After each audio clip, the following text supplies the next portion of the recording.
All right, take it away.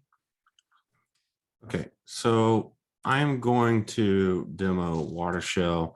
It's a tool that allows you to run commands through IP tables or other packet filters, and we'll show you what it looks like in the end when it's running on a server. You can compile it with GCC. I will demo that and run it on pretty any Linux, Unix distribution. Cool features. It's kind of harder to detect than just any normal shell. You can install it, and I will demo how to make it run as a service.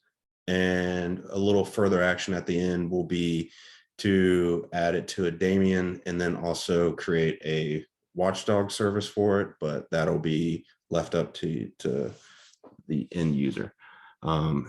I use Ansible to deploy it to a few test machines, so I will demo that, and I'll show you the config file that I use. So this is the playbook for deploying it. I'm just checking my keys because I don't want to always have to enter in my password, but for the sake of this, I will, just to show you the two flags to make sure that it works. And then I'm just hosting the payload itself. You can do this with PwnDrop or any tool to kind of host it. I am doing it with the Python HTTP server. We'll make it an executable. It should already be, but just double checking. We will we'll get the service, which I've already configured, and I can show you that as well. We'll start the service, and then we'll add it to the enabled services. And then that's pretty much it.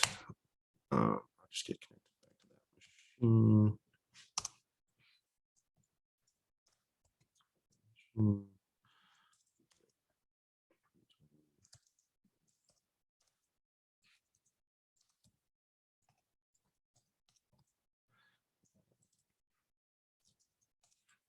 Make sure we didn't miss anything.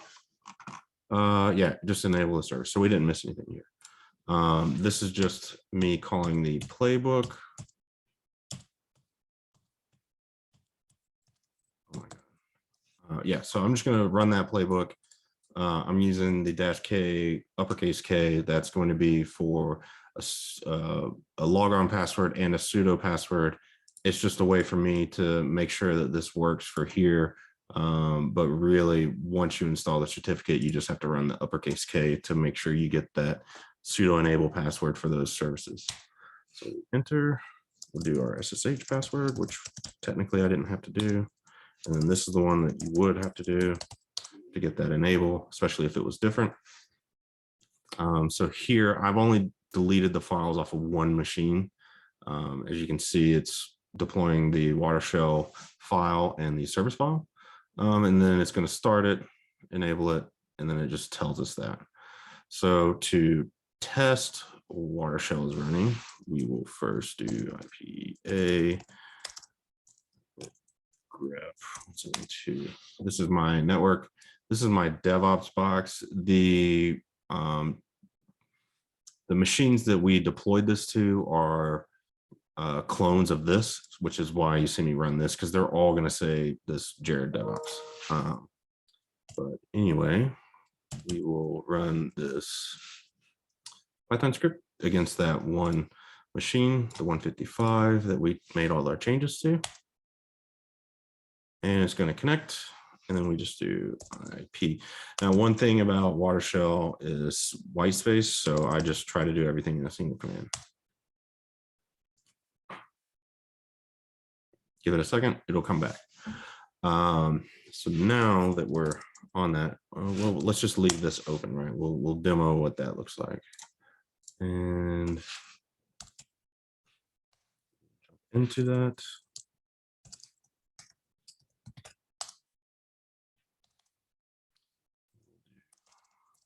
Please tell me I have ARP. I don't have ARP. ARP-A.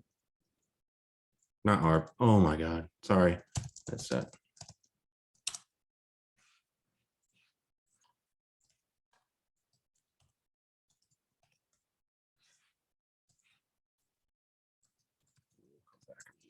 do this in a little bit. So we run our net stat to show our open connections. I don't know why I was thinking the ARP table. In here, you can just kind of quickly see that we're running this from port 9001. And in here, you're not going to see 9001 as a local listening address. And that's because we're running as a service. So what we'll do is, and I'll come and show you that. We'll do grab -I because I don't know, and then watershell. I named it.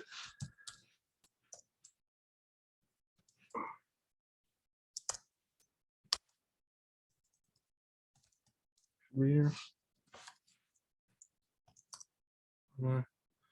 It's funny, I can't even find my own thing.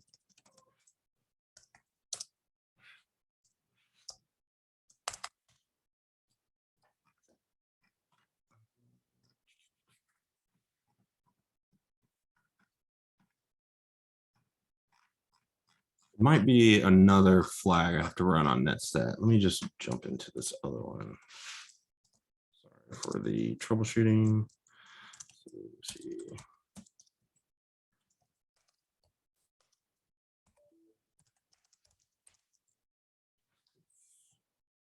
104.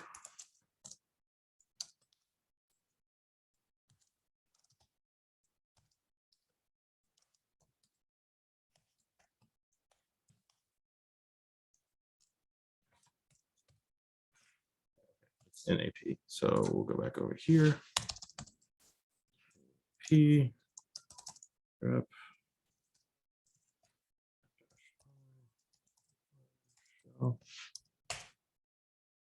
Sudo, because you have to, stupid, but it is what it is. It kind of makes it worth its salt when you're trying to find it, because I know it's here and I'm even having an issue trying to get it to show up.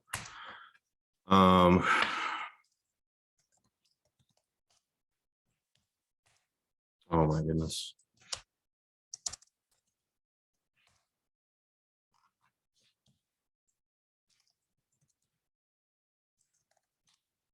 There it is. Jesus, sorry. So here you can see I'm running as a service. It's literally in this mumbled junk. But easy way to hide it, just change your service name and make it look like whatever, you know, Ubuntu, Damien, whatever, and it's just going to get missed for a long time. And then I'll just show the quick compile of it. So let me just exit.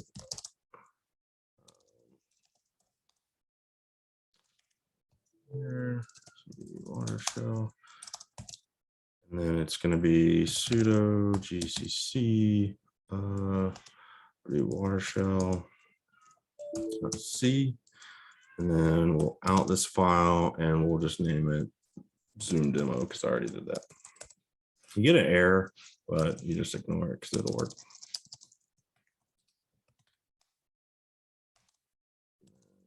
LS, and then there's our Zoom demo, and then you just move that over to your phone drop or whatever you're doing. That is pretty much it. You can just kind of test it and figure out what you want to do as far as payloads once you're on the machine. Nice.